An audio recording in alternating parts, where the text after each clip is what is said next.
Hi, my name is Joshua Gamen. I am the founder and CEO of MyPad AZ. We are a real estate firm that specializes in buying, selling, and investing real estate located in Tempe, Arizona. What I view as one of my greatest accomplishments thus far is making that giant leap from the E quadrant to the S quadrant. Now, if you're not familiar with Robert Kiyosaki's cash flow quadrants, there's 4 different quadrants, and basically they're the employee, where you work from someone else, self-employed, where you work for yourself, there's a business owner, and then there's the investing quadrant. So the biggest achievement I've seen with myself thus far is moving from that E quadrant down to that S quadrant to where I actually own my own schedule. Now, there's many steps along the way to get to where I ultimately want to end up, but I'd like to be a business owner with a company that has over 500 employees, and also I would like to take a company public through an initial public offering, or IPO. My next step is to move from this S quadrant to the B quadrant. Now, what this means is that I need to grow my business so that I'm spending a lot more time working on my business and much less time working in my business. I also run a big blog, joshuagamen.com, where I interact with other like-minded people who, on topics such as investing, real estate, business, and engage with viewers from all over the world.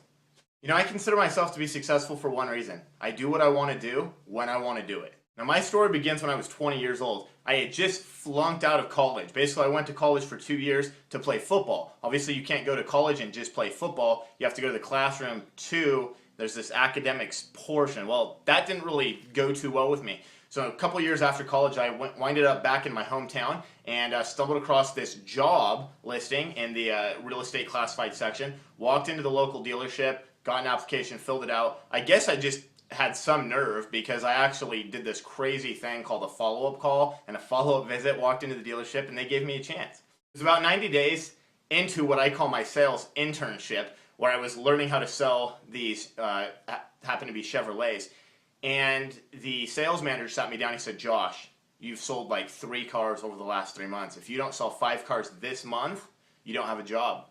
I didn't sell 5 cars that month. I only sold 4, but what I lacked in volume, I made up for in gross profit, and they kept me around. Less than a year later, at age 21, I had my first $10,000 month, $11,388 to be exact. Not bad money for a college dropout. From there, it was another 90 days or so, and I was recruited to one of the biggest Chevrolet dealerships in the nation down in Phoenix, Arizona. Within about 30 days, they had me as a sales manager, running my own team of salespeople and closing all of their transactions for them. It was a great gig. I made a lot of money, I had a great title, and people respected me around the dealership. What I didn't like was the hours.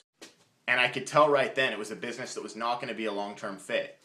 But I took advantage of the training that this big company offered, the sales training, and I used that to, within another year and a half, get promoted to a huge Hyundai dealership back up in Portland, Oregon. When I went to the Hyundai dealership, I took a job as a sales manager, desk sales manager. Now, at this point, I was 2 steps away from being GM of a dealership, 1 step away from being general sales manager. At 23 years old, this is quite a feat. I'll never forget the afternoon. I was sitting up on the sales desk, which, if you've ever been to a car dealership, it's that office where like no one goes in, and the salesman goes back and forth out of that office and says, you know, my sales manager said this, my sales manager said that. That was the job I had, and I was sitting in the tower one afternoon with the sales manager, or I'm sorry, with the GM of the company, and he was telling me about how he'd done all these things, taken all these trips, done all these cool things with his family, his kids, and everything. He said, you know, I traded all in to have my ex-wife back. I said, what do you mean? What happened? He said, well, we went on all these exotic vacations and whatnot, but I missed so many birthday parties. I missed so many school events. I missed bedtime stories with my kids. And it was right then that I realized the time factor of being an employee, even with a great job, versus being an entrepreneur or a business owner and running my own life. It wasn't even a month later, and I was back down in Phoenix, Arizona. I had picked up from Portland, moved to Phoenix, and said, I'm getting into real estate. Now, at this time, I wasn't even licensed. So it was about 6 months before I was able to get my real estate license and jump in. There was a period there where I wasn't making any money, but I had a huge vision and a huge goals, and I was moving.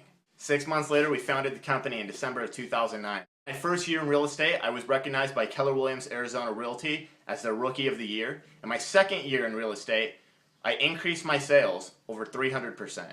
I've now hired a full-time processor and administration person. I'm looking for a full-time buyer's agent, and may continue to expand until I can go up through the 7 levels to where I'm actually just running my business and not working in my business on any level. When I look back and reflect on all that I've accomplished or think about all the things that I have set out in front of me to do, I know it all comes down to a couple fundamental beliefs. Number one, there is no fail. You can't succeed if you don't fail. The only way to know how to get to success is to fail your way there. Many of the most successful people in the world, in history, have been some of the people that have failed the most amount of times. Without the fear of failing, you can unleash your mind to its unlimited potential. Number two, leadership determines a person's ceiling. Now, you can only lead if you can influence other people.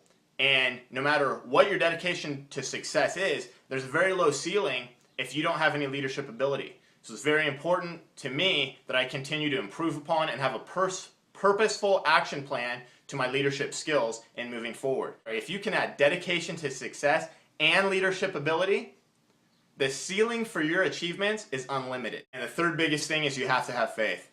If you can't believe it, if you can't see it, you'll never do it. If you have the faith to move mountains, you will.